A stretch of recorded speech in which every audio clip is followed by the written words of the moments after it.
বাবা আমি বাজার করতে গিয়ে যেন ঘুমিয়ে পড়লো, এদিকে গরম মশলাও শেষ হয়ে গেছে, দীপটাও গেছে পড়তে, আমাকে নিয়ে আসতে হচ্ছে। দূর, ভাল লাগে না। কি যে বলো বৌদি, বাই দ্য ওয়ে কংগ্রেচুলেশন। এটা দীপের বান্ধবী গুনগুন না?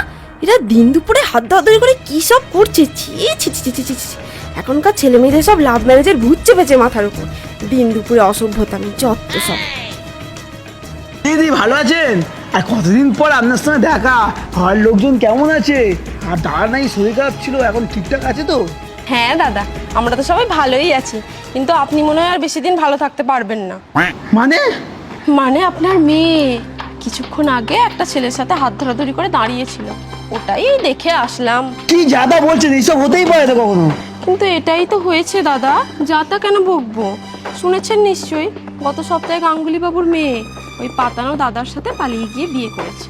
আপনার কপালেও না। এই থামুন তো থামুন, কি যাদা বলে যাচ্ছেন তখন থেকে? কি মহিলা রে বাবা! আমার আর কি, আমি তো শুধুমাত্র সাবধানই করছিলাম। কেউ রাখি পরিয়ে তার সাথেই পালাচ্ছে, আবার কেউ স্টেজে ভাই বোনের অ্যাক্টিং করে তার হাত ধরে দাঁড়িয়ে আছে।